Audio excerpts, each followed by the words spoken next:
I'm Daniel Arsham. I'm a visual artist. I live now in New York City, but I'm originally from Cleveland, Ohio. Being colorblind doesn't mean that you don't see any color. It's a reduction of color in a particular spectrum of light that tends to have less variation within that range. So you could have, a couple different reds that are close to each other on the spectrum, which a normal color vision person would be able to distinguish. And for me, they may look more like flat. Knowing that I wasn't able to actually experience the color in the same way that somebody else would, I decided that it was more authentic for me to use a tone from black to white, knowing that I would be able to visualize it and that it would be true, right, for everyone. In 2014 or 15, somebody sent me an article about this company that was developing lenses that would correct color vision. And I remember I brought it to my ophthalmologist, my eye doctor, and she said, oh yeah, that's not true at all. Like, there's no way to correct it. It's actually a deficiency. It doesn't exist in your eyes, so there's nothing to correct. And I said, well, fine, I'm going to get them anyways when they come out. So the experience of using these lenses was magical for me in the beginning. And less so because I was able to see this like rainbow of color, but more that within certain things that I felt like I knew, like grass and trees, the color of them was much more, there was much more variation in it than I experienced normally. So I wore them a lot for the first 6 to 8 months. And then I just noticed that I was kind of distracted by it a little bit. So I started using them more within the studio to have a kind of objective view of color, right? I can select a color and know that it is what you see, and then I would not use the glasses anymore. And you see I'm not using them now.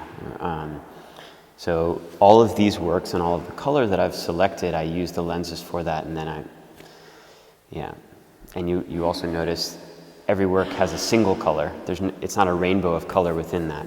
I'm not quite sure or confident yet that I know truly how different colors within that spectrum react with each other and how I feel within the work about that. So I sort of feel like within these works, although they may contain color, there's still a reduction in palette that is consistent with other ideas that have been present in my work.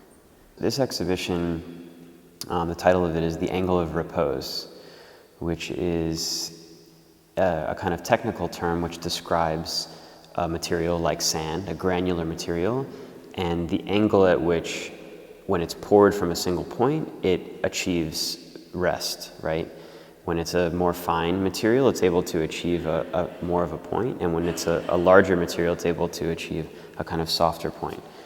And I've been working with sand over the last 2 years, I guess, in the creation of these large Japanese gardens, dry gardens, and I've replaced the gravel with ground crystal in some cases and sand.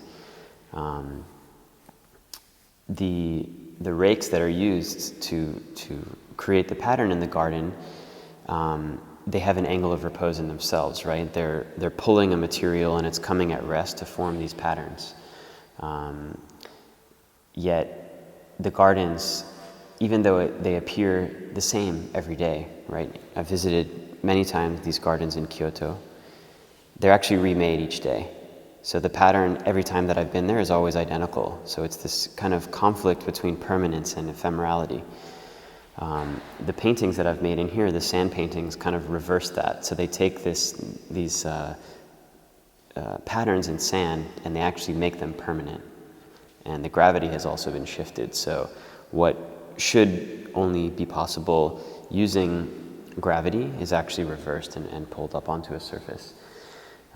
Within one of the other rooms, there is an hourglass, which contains an object at either end made of crystal, and it appears eroded with time. And as the hourglass is turned, the work on the bottom is slowly uncovered, and the work on top begins a process of burial. So it's a kind of cyclical archaeology, uncovery, recovery, and so on.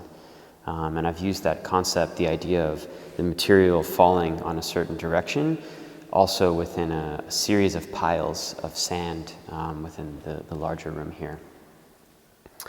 And the moon works are all in some ways influenced with this idea of color and shadow, right? I often have difficulty distinguishing color. My color vision is most poor in shadow or in darkness. And so I've replaced the shadow in all of these works with color. It's as if the shadow is made of color, right? Passing over a form.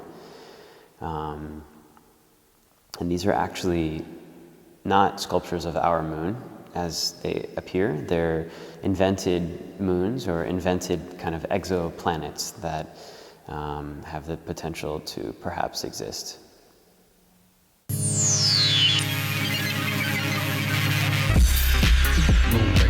Upgrading the formula.